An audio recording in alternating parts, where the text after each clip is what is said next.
we GS will be launching in first. Sorry for stepping on your toes. This is a squad that merged with Neko Fun the World and had a loss to the Queen Walkers in CoC Cup 2 on a 14-11 scoreline. They are looking for revenge and have said that they want to be the new Japanese clan to rise and take that mantle.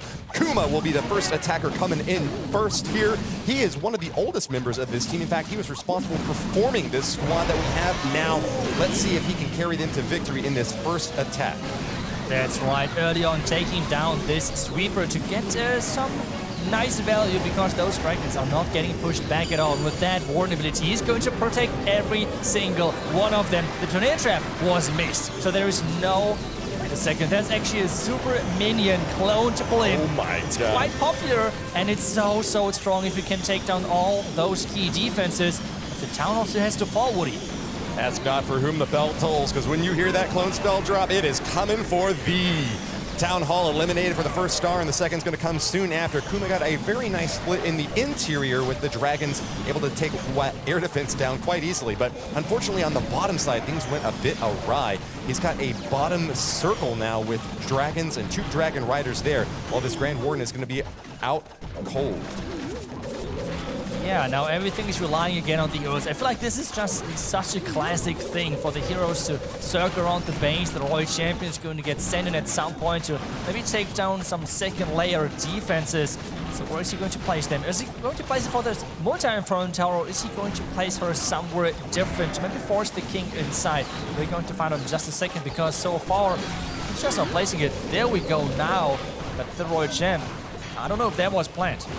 Stacking on a little bit more firepower here. Kuma is ready to adapt on the fly. That air defense up top isn't really going to be too much of an issue since there's only 1 dragon left. It's all up to the heroes at this point. And that scatter shot, the key defense, doing so much damage. Barbarian King's getting awfully low, but you know what? With 2 spells left and still 2 abilities, I'm feeling pretty confident for Kuma. As long as he keeps his head on straight, he should be able to knock these defenses out without much difficulty. Freezes out, does miss the mortar on that, but it's not too much of a problem. That splash damage is easily negatable, and Kuma will cruise on toward the top, where the last remaining defenses are about to get knocked down. The epic encounter, in fact, against the Barbarian King.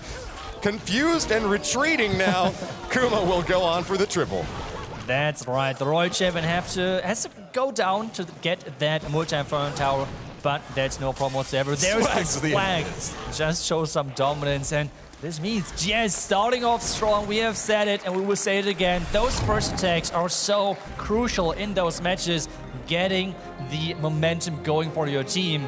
And that's exactly what he did. But I feel like with the attack being so exciting, we will dive in quickly to take a look at the highlights of what we have just seen with the attack. And that blimp just dodging that tornado trap barely. I feel like the farther out you can extend your blimp, the more impressed I am. But in this case, he actually looks like he popped it a little bit early, but that was great because inside, super minions. Something we don't see all that often, but the Rage and Invis spells there to protect them as they got so many shots, spreading those rockets all around the bottom side of the base. Did very, very well. That's right. Really nicely done with that super minion blimp, and something which we have figured out not Queen Walker's base builder was expecting, but now it's Queen Walker's to fight back. So let's see what they can bring to the table.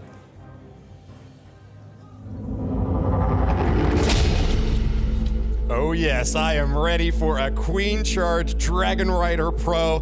Is that what Gaku's gonna bring in on this next attack to try to tie things up against GS? Let's hop into the action. Yes, he is! You said it. Nice prediction there with the Queen Charge Dragon Riders. Gaku loves to do those Queen Charges. There's the tornado trap though. Is this going to be a problem? What is going to be in that blimp? Is it a safety blimp, which means some sneaky goblins? Wait a second, he's raging. Wait, that's Bo? What? He's having invisible boners to bounce that, and oh my god, that was just genius. The Town Hall's going down. That was the important thing, but still, Town Hall going down, but it's for the Inferno Tower. What a genius move! Any typical player can just sneak in some sneaky goblins, but it takes a pro move like Gaku's right there to knock down not only the Town Hall, but get an extra defense on the backside as well. Excellent aiming there. If you get that bowler splash damage off by even just a little bit, that could have been a big mistake, but Gaku pulls it off nonetheless and will move into the second stage of the attack now. He has spent almost a minute on this early poke and doesn't even have 10% yet, barely crossing that threshold now as he gets the setup for his Dragon Riders to come in next. That's right, and I just love it so much that we are seeing so many different approaches. I mean, yes, Queen Charge Dragon Rider isn't the most inventive strategy, but at the same time, like those boulders, I've never seen that before. Really impressive. Now this Queen Charge is trying to go for everything, but I feel like she has taken the wrong step into the wrong compartment because she cannot reach the eagle from this one. I feel like that Queen was supposed to get into that channel in the core. Yeah, bit of an awkward entry here, but nonetheless, the Barbarian King will be there to get some work done as well. If she can't do it, he can. Makes it all the way on the inside and will take out multiple different defenses. He's still trying to chop away at it. One more punch. There he's barely got it. Yeah, nicely done. And now the Royal Champion trying to get the Sweeper out of the way so those Dragon Riders are not getting pushed away that far anymore. With those minions behind, cleaning things up. Time might be not that big of an issue, but there's two air defenses standing. The first air defense is getting taken care of the Royal Champion, and the second one from the Queen, nice. So no air defenses left. This is looking good. Just perfect. Ever so slightly enough damage to knock it out, but hey, horseshoes and hand grenades is where close counts. For Gaku, dominance is all that matters. Destroying every defense that could possibly stand against these Dragon Riders. Look, all four of them still flying.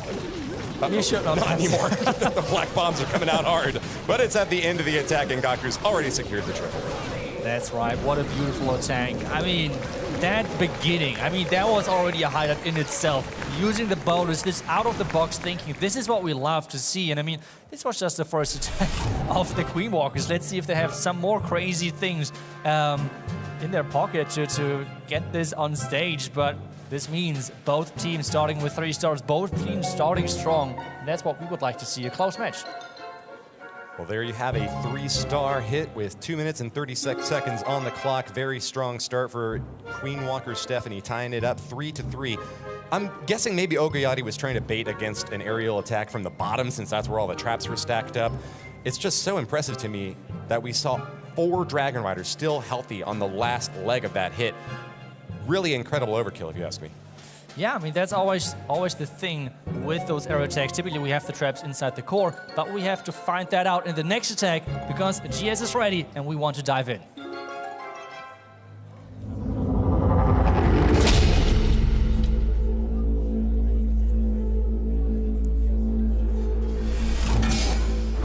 And it will be Nairome attacking next. He's brought in 10 dragons, massing them up.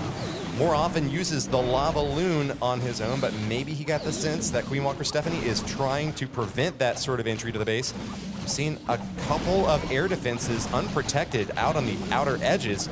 Could be easy pickings. He's already knocked down one over on that right side compartment and will be quickly focusing on the second here at number 6 position.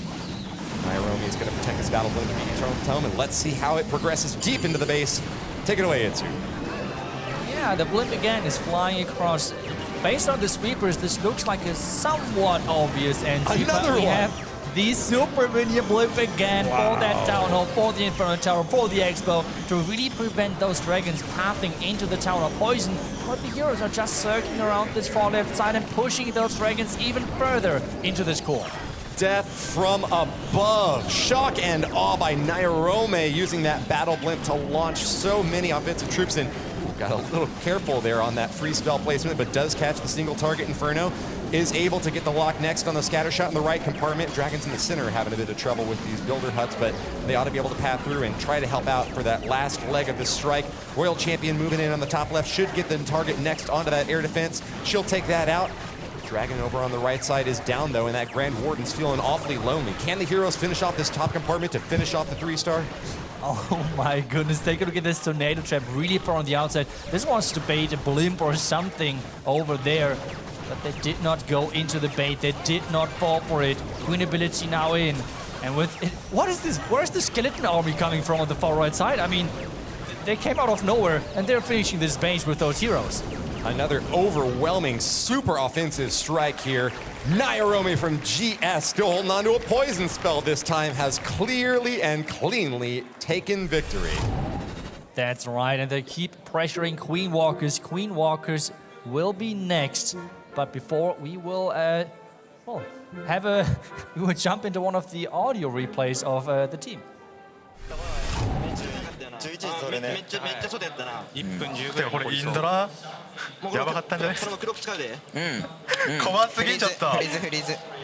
いやいやだってさ、俺ら横からイントらせるやつ俺しかおらんよ。あの位置のナイス。ナイスガチナイス。やっぱニャロメンが一番うまいわ。Well, I'm not quite sure what they said, but I'm happy to hear that they're excited about that strike. A 3-star hit there from our Japanese team, and GS will now be up 6-3 with Queen Walker Stephanie to move next. That's right. Queen Walker Stephanie is up next indeed.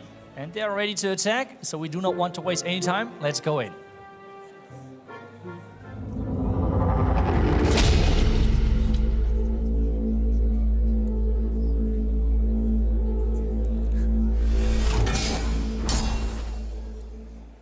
All right, the start in from Stars next. An incredible player in the Legend League. In fact, in the Japanese leaderboard, he finished #1 and was even #2 on the global leaderboard. Maybe the most practiced player on this Queen Walker Stephanie lineup.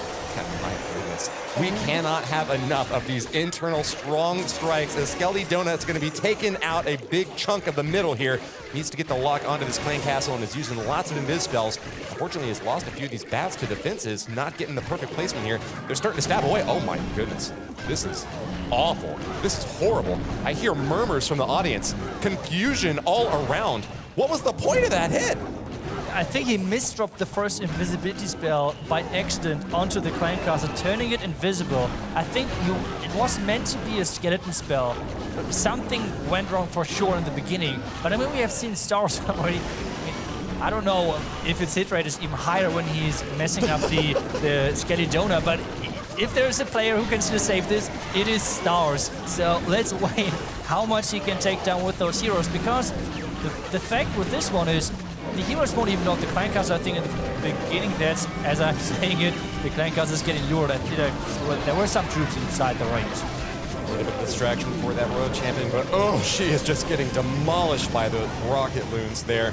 Tosses her shield early and didn't even finish off the enemy Royal Champion. Stars might have now the most difficult entry of any Loon Strike yet. Still holding on to one of his Lava Hounds for a later point to back up the rest of this army.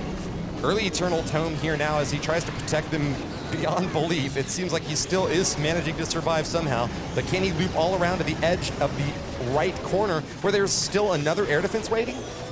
Yeah, but I feel like the majority of slash damage is about to fall. Now it's everything coming down to the red mines and the defending queen. That defending queen right now is shooting non-stop. The scatter shot as well. The scatter shot has to go down, and that's what is happening right now. Defending super minion! The defending queen! There's a super minion on the backside, sniping the Electro Owl! How is this getting so close? Stars is just insane. Just imagine this opening would have worked. But the defending queen and the defending super minion, as you said, surviving for so long and taking those loons out, and that is, I think, so far the best defense of the teams. And I think GS is going to be really happy with that one, while Stars is not going to be happy with that first invisibility spell. Yeah, this might be the best defense we've seen all day. Kuma holding Stars at bay. A very big upset here now for GS to take the victory on this round number 2.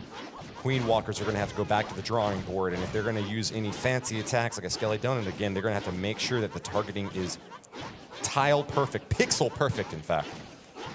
That's right. Finally, the clan castle is going to fall, but it's just too late for this attack.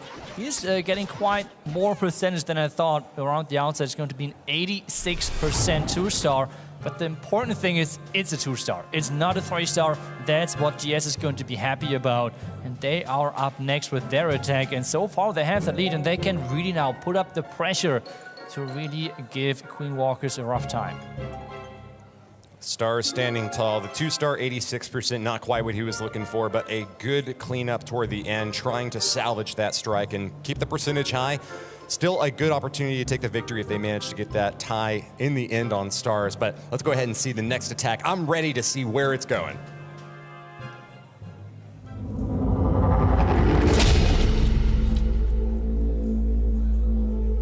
And we are going in again. We have the next attack live, and we have Ren attacking next with 14 Inferno Dragons versus this base from Gaku. So what is going to be the entry? We're seeing we're seeing 2 Mojang Inferno Towers, which typically is not the nicest to go into with those Inferno Dragons. He's choosing those dragons to go into there, and we see all of them getting released at this top side of the base, pushing in with the skeleton spell tanking. There should be quite some protection with the vulnerability going off and protecting the blimp all the way towards the town hall. Talk about massive firepower. Any single defense that these Inferno Dragons lock onto just gets burnt up in very short order. But what they have in damage, they lack in the ability to kind of spread out. They're highly targeted offensive troops that really must stay clustered up to keep that DPS super high so that they can knock down those defenses one by one. A cluster of Inferno Dragons will path along to the left side and support this Archer Queen push, while the rest of the internal pack is going to get some support from that Dragon Rider in the middle. Still dropping freezes all over, just doing all he can. Oh no, unfortunately couldn't knock out the CC in time, and that's going to be a pull of the Lava Hound, which will distract those Inferno Dragons for a very long time. Those pups are just running rampant all around the Inferno Dragons, giving free access to that Tesla, the Builder HUD, the Archer Tower, the multi-target Inferno to fire away at those poor dragons. That's right, but there's the Royal Champion coming in, and so far it's looking possible to get this back and done, because take a look at that one Inferno Dragon. It's just beaming away that Expo, and it feels like this scatter is going to as well go down versus those dragons with the help of that King. And with the Royal Champion and the Queen ability, Woody, I think GS is still going to look to go perfect. Very nice job by Ren. It's going to be a nail biter, but I think you're right that he's got a great chance to finish off this final compartment. No big defenses that are giving me too much concern, and especially with that shield from the Royal Champion knocking all of them down. Boom, boom, boom, one by one. This is going to be a clutch finish from Ren to keep GS ahead. That's right, Queen ability just to speed time a little bit up, because we all know maybe time is going to be an issue, but wait a second. Hold on. There is just a ton of skeletons spawning and swarming those heroes, but that shouldn't be any difference. 40 seconds, and this is no chance for the defense. Ren getting the next 3-star in for GS. Ren, the OG from GS, has been on this roster longer than any of the other players and has definitely confirmed his position. Another triple from GS puts them at a total of 9 to the Queen Walkers 5. And this is the point where it gets very, very difficult to turn this around. They will need 2 defenses in a row to stop GS. Not a very likely result. But you know what? I think we're just about ready to get in the next one going. What do you say? Let's go. Let's keep the action going.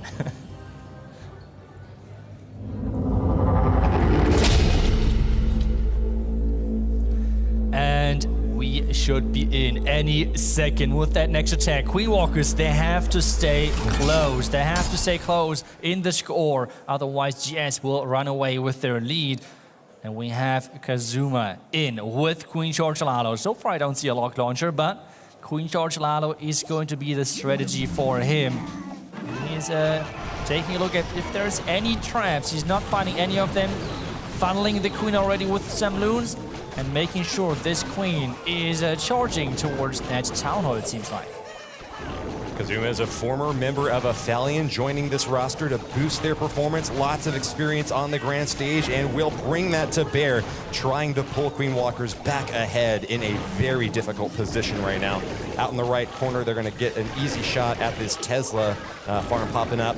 3, 4, 5, all of them are there, in fact. And that's good news for Kazuma. Pretty easy snipe for that Queen, and that means that there's even less to worry about on the back end with balloons. Do you think that Ryuta was baiting this entry, or is Kazuma pretty happy to find these traps? I mean, I am not sure. Like, on one hand, it's nice to take down the tester farm earlier. On the other hand, though, this is taking a lot of time for this Queen to get through the tester farm, which is bonus hit points, get through all of those skeleton traps. If there's another skeleton trap, that might be a big problem. Maybe they were just expecting something like, That's a baited corner. Maybe a flame finger, who knows? But right now, the charge is looking solid, and I think he's already starting with this Lalo, or at least with the King port, because it seems like time is ticking. Oh, rocket loons? Yes, Queen ability. Interesting follow-up down now from the bottom, and Rocket Loons in the CC demand a quick response from Kazuna. He will keep that queen awfully safe, but look at that. Super Minions with the long bomb because the queen was invised. Oh, last in healer there. Kazuma still should be pretty safe, though, raging up those healers to give them even more healing capacity. Triage for Kazuma as he now drops the Eternal Tome on the bottom to protect that entire clump of troops. Not too many balloons in it, though. It looks like it was just the Barbarian King and his coterie. Yeah, but just insane skill to really navigate this slammer through the core, taking down the Inferno Towers, taking down the Expos, which were out of range of those heroes. It just seems like those heroes were just supposed to walk the entire base, while the Queen just taking down the shell behind the Town Hall. This is looking so good. It should be the next 3-star, and he's having rages left. Wow, this is incredible overkill, and the Queen Walkers stride back onto the stage in grand fashion. The triple with so many remaining extra troops. It's wow. That was just really impressive watch. Impressive attack. I think one of the cleanest attacks we have seen so far, it feels, with, yes, there was the Tesla form, but just this level of multitasking. We have seen so many pros seeing, okay, there is the Rocket Loon Clan Castle coming out, and they feel like, I can still save this. Maybe I can still like use the poison, use the freezes, but no, he just said, okay, I was a bit late. I had to multitask on the other side of the base, which is understandable. So he just used the Queen ability, kept everything safe. This was super impressive. And take a look at this pathing now of the Slammer right into the core, taking down the Inferno Tower, which was out of range from all of the other heroes. And then the heroes just finished things off with the Queen Charge, with the King Walk, with the Lalo. That was really nicely done. With a battle blimp basically giving a guaranteed 1-star, taking down the Town Hall, you really need something strong about picking a different siege machine to justify that investment. Stone Slammer definitely pulling its weight in that last strike, though. Essentially an army of one, and then it drops a clan castle to boot. But you know what? Let's see what's next on our plate. GS are going to be coming back in. Let's see if they can maintain the lead. Go for it.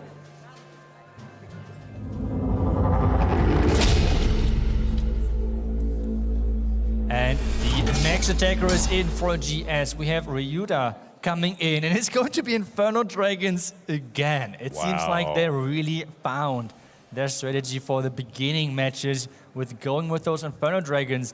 I think they have not used that strategy too much. They were mainly coming in with Lalo attacks, so maybe that's their approach. They're saying, okay, we're famous for using our Lalo attacks, so let's mix things up and completely second-guess Queen Walkers, because those Queen Charges, they're not coming.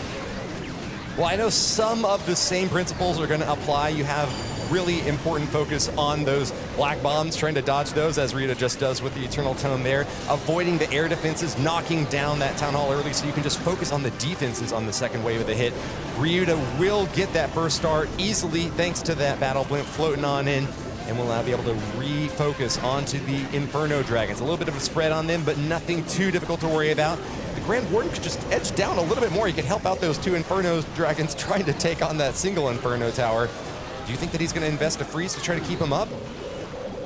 We would see, but the most impressive thing was how he handled the King. He sent one separate Inferno Dragon to take down the King with his Queen, and he used a skeleton spell to keep them in place, but at the same time, this has cost him that the Clan Castle was lured in.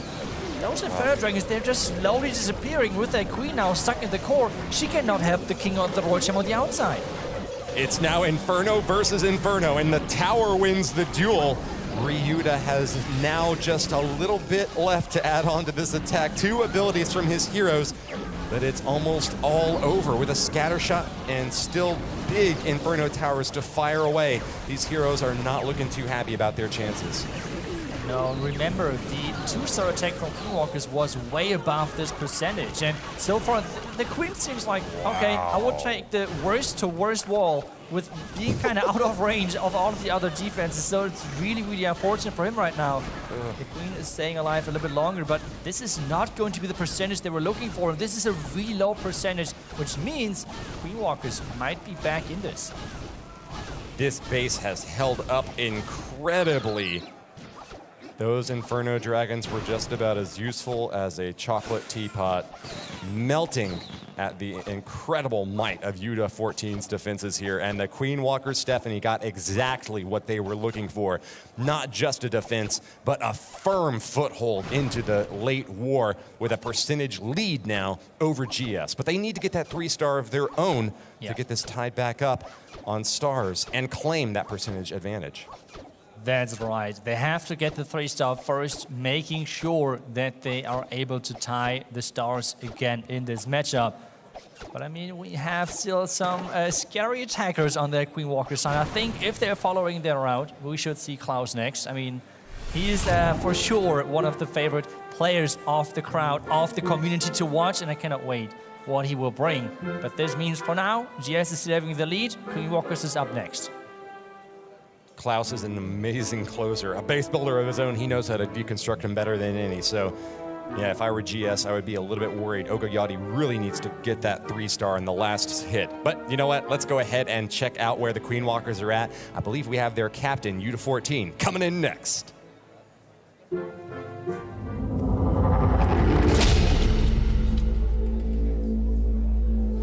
it's going to be Klaus, in fact. Klaus. We're stepping on each other's toes, but you know what? You've got more clash ability in your pinky finger than I do in my whole body, so please take away this attack, Itsu. Well, I mean, with Klaus, everything is different, okay? He's bringing, again, like his complete own approach because he likes those hero dives. He's bringing the lock launcher to the party. He's having a super giant in there as well. Well, then to finish things off with the Lalo. But we have to see how he's going to utilize those because he's starting things off with the jump spell with an Ice Golem to get this king into this multi-inferno tower compartment. Then maybe the lock launcher to dive towards the town hall. I mean, he has done crazy divers. I cannot wait to see how much limit testing he's going to do with those heroes on this one. Devilish entry. I do question whether the jump spell was worth it. He really must want to take down this multi-target Inferno. Very much so. But he got the freeze on there, and that protected the troops for a little bit longer as Klaus will now spread out the heroes going on both the left and bottom sides of this base. Try to pierce deeper inside. Log launcher directly onto that Eagle artillery and grabs a multi-inferno and is even going to start to tick away at that single target Inferno as it paths directly toward the town hall. I like this entry from Klaus. But look out, Rocket Loons are swarming on in. The strike against that Royal Champion is going to finish them off, and the poor Yetis have no way to fire back against that Rocket Loon squad. This is just so crazy. I mean, maybe normal players would have waited for the heroes to get their value, but he's already starting with those Lado to make sure that he's protecting this Queen, which is now working as cleanup, or if there's any defense left standing, this Queen can now get this out of the way, using the Warden ability really early on, heal spell as well, to get out of the Town of Poison as quickly as possible. With getting healing things up, and we hear already the crowd cheering because they know already what is left of this base. That's right, it's nothing. Heal spell is a bit unusual. We usually see the rage with these loons, but Klaus has kept so many of them up. Once again, a monstrous overkill from the Queen Walker Stephanie, and Klaus will indeed keep them in the lead now. That percentage advantage justified with another triple, and on an 11-11 scoreline, it's now up to GS to try to clutch another triple on their very final attack just to give themselves a little bit of hope against the overwhelming staying power that Queen Rockers brings to bear. Yeah, that was just impressive. Like, it is, I don't know how to phrase it. I would say it amazes me how much value he gets out of his heroes. I mean, some players just feel like they use the heroes for 10%. He's using his heroes for 60% of the base, and it's just incredible to watch. So really nicely done again by him, identifying the weakness of the base, which apparently was the core with the log launcher. And you can see the logs rolling, taking down the Inferno Tower. He's taking down the Eagle with just the siege in the core. And we know as well, most of the time, the traps of the base are in the core, because that's what you know. The Warden ability ran off, the loons, which are in form of dragons maybe, have died out. So that's where you place your traps, and you can see them celebrating, and this was just a beautiful attack to watch. You know, a lesser experienced attacker might think that rolling a log launcher through the middle and really kind of only getting to tap off against an Eagle Artillery and a multi-target Inferno might not be worth it. But when pathing is so important to ensure that your troops can stay clumped together, and taking out that Eagle Artillery to boot, another key defense finished off early on there in that last attack that ensured the triple was easy right afterwards. And I think we're ready to already hop into the final strike from GS. Are you ready to go, Itsu? I'm ready. Let's do it.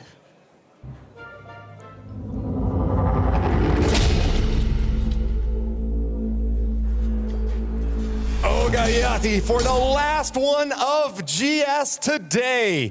It's gonna be an interesting lava and ice mix. He's gonna be backing those up with plenty of balloons to boot, but the first strike is from the top corner. Yeti's gonna get in there, and then a lightning spell claims a lot of value in that top compartment, almost even killed the world champion. Yeah, already a lot of damage is dealt towards that Royal Champion, which is always a nice thing to have. With the Yeti creating this pathing, this funnel for the Queen, she has no other option than going towards the tower, but he now needs to force her in. Maybe he's using Baby Dragon or something to get rid of this Archer Tower, because the King is separate on the other side to go for that Eagle compartment. I love just the single one-off use of an Ice Golem or a Valkyrie to add a little bit more oomph to these attacks. Wizard is going to back up a Royal Champion out here on the left, and this takes a lot of patience and attention from Ogayati. Any single misclick of one of these troops could be the death of this hero dive, but Ogayati is not going to let that happen. Even sends in a Headhunter to help out this Barbarian King, who faces off against his mirror match and finds the Royal Champion to be easy pickings. Just enough hit points left on this Archer Queen to pop that ability in the right side corner to grab that Town Hall for the first star. Second one's going to be coming up very shortly afterwards as we pass 50%. And look at that, he's just finally gotten to deploying those balloons outside on the bottom with that Grand Warden to protect them. This is a beautiful hit from Ogayati. Yeah, this looks so far really good. The Headhunters are staying alive to take down that defending Queen. The Scatter is about to fall. The Riot Mines are getting triggered by this Ice Sound. And now everything is flying towards the first multi-Inferno Tower. The first multi-Inferno Tower is going to fall. The back end is already getting lallowed away with the Hound. And the Slammer is there to take down the next multi-Inferno Tower. Just gigantic value from that free spell there, clutching up the defense of the Stone Slayer, able to shut down the Air Sweeper, the multi-Inferno. And you know what else? He got 2 Teslas in that freeze radius as well. Ogayati finding so much value. Look at that, the Stone Slammer didn't even pop in this entire attack, holding on to an Invis as well. GS have just shown so many overwhelming strikes in this war. But you know what? One miss can make all the difference. GS with 14 stars is now in a very vulnerable position because Queen Walkers has the opportunity to take the win with a triple of their own. That's right. They have to triple, actually. So if it's anything else, they are not going to get that victory.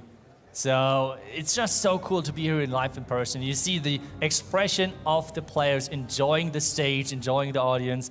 And we have one more attack to go. One last attacker. The finisher of Queen Walker Stephanie himself is going to be the last attacker of this match, the decider of this match. Let's see how he does it. It is all coming down to this. Let's go back and see how Yuta 14 does. The captain, the last attacker, charge!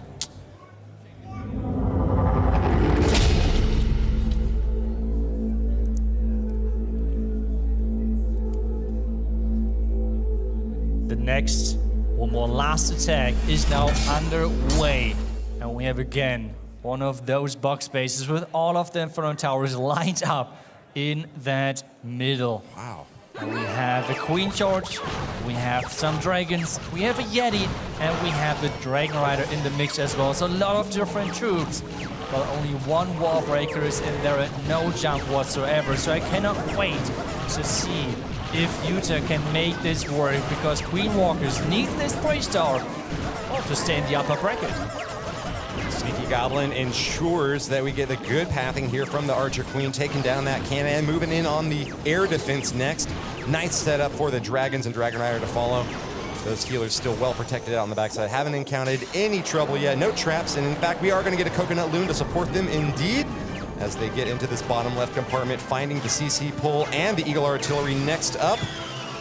Freeze and a poison now out to make sure that the Queen stays safe from that Headhunter. Big problem if your queen starts taking lots of headhunter damage, slowing down her hits and making things very difficult. Yeah, I think I heard already the first dragon getting deployed because he's starting early, trying to get damage off his queen because this ground expo is not in range of his, not in range of his queen, while the expo is shooting the queen. So that's kind of tricky for him. The warden is getting used instead of the tornado trap. Raise it up. And the town hall should go down without any problems. All's good on the right side corner. Keep an eye on that single target Inferno, though. It's well protected by 3 builder huts right on the outside, but Yeti Mites distracting the single target beam, keeping this dragon army safe. He does hold 2 free spells, and he uses one of them there to protect one of the dragons. They're going to clump back up now as they make their way to the final side of the base, but they are not looking too healthy here, Itsu. No, it feels like the dragons are slowly getting taken care of, but remember, he has the back-end king, he has the back-end royal champion, and who has healers caught in the tornado trap. This is a bit of an awkward split now for U-14. 1 Grand Warden over on the right side, trying to help out the last remaining dragon. Slowed down a bit by the defending king, taking a few shots here. Ground targeting Expo. More bad news for U-14 as his poor queen now has no more healers to help her out. Where did they go, Itsu? They just disappeared. They are just gone. And now he's relying on his royal champ, on his king, on his heroes to get the job done. The defending queen is taken care of. Turning things invisible. Is that a good thing? Because this queen has to use her ability now. Will he? Oh, the crowd is clapping. They're feeling good about his chances. The last few defenses standing against 3 heroes. Archer Queen barely survives.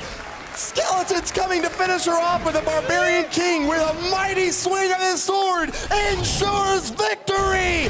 Queen Walker Stephanie will advance in the upper bracket.